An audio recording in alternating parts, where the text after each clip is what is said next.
ఓం శ్రీ దుర్గాయ నమః. Hi friends, ఎలా ఉన్నారు ఫ్రెండ్స్? కూరలో అధిక ఉప్పు వల్ల ఎంత ముప్పు ఉంటుందో చాలా మందికి తెలియదు. ఎక్కువగా కొంతమంది ఉప్పు ఎక్కువగా తింటూ ఉంటారు, కానీ దానివల్ల నష్టం ఉంటుందని మరి ఆరోగ్య నిపుణులు అంటున్నారు.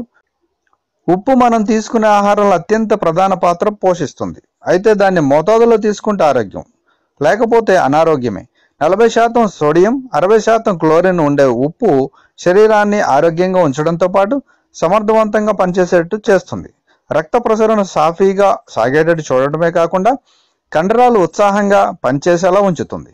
అంతేకాదు శరీరంలో అవసరమైన నీటి శాతాన్ని ఉంచేలా చూసుకుంటుంది. చిన్న పేగులకు కావలసిన ఆహారాన్ని సరఫరా చేయడంలో ఉప్పుదే కీలక పాత్ర.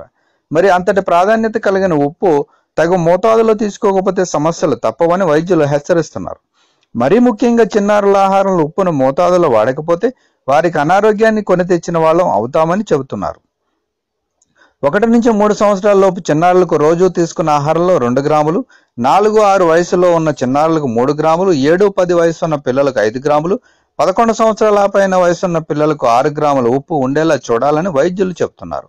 అయితే వీధుల్లో దొరికే ఆహారం, జంక్ ఫుడ్, నిల్వ ఉంచిన చట్నీలు, బ్రెడ్, బేకరీ తినుబండారాలతో పాటు మైదా ఉత్పత్తుల నుంచి తయారు చేసే నూడిల్స్, పాస్తా వంటి ఆహార పదార్థాలు ఉప్పు అధికంగా ఉంటుందని వైద్యులు హెచ్చరిస్తున్నారు. వీటి విషయంలో జాగ్రత్తగా ఉండాలని చెబుతున్నారు.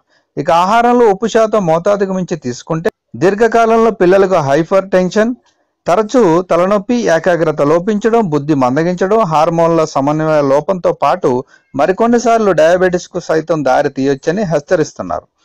అధిక రక్తపోటు, స్థూలకాయం, కిడ్నీలో రాళ్లు ఏర్పడటం, శరీరంలో నీటి శాతం ఎక్కువగా ఉండడం వంటి సమస్యలు తప్పవని, అందుకే ఉప్పు వాడకంలో జాగ్రత్తగా ఉండాలని చెబుతున్నారు. సో ఫ్రెండ్స్, మరి ఉప్పు ఎక్కువైతే మనకి ముప్పు తప్పదని ఆరోగ్య నిపుణులు అంటున్నారు. సో ఫ్రెండ్స్, ఈ వీడియో లైక్ చేయండి, షేర్ చేయండి, తప్పకుండా నా ఛానల్ని సబ్స్క్రైబ్ చేయండి. సబ్స్క్రైబ్ చేసుకున్నారు, బెల్ ఐకాన్ క్లిక్ చేయండి. Thank you for watching friends.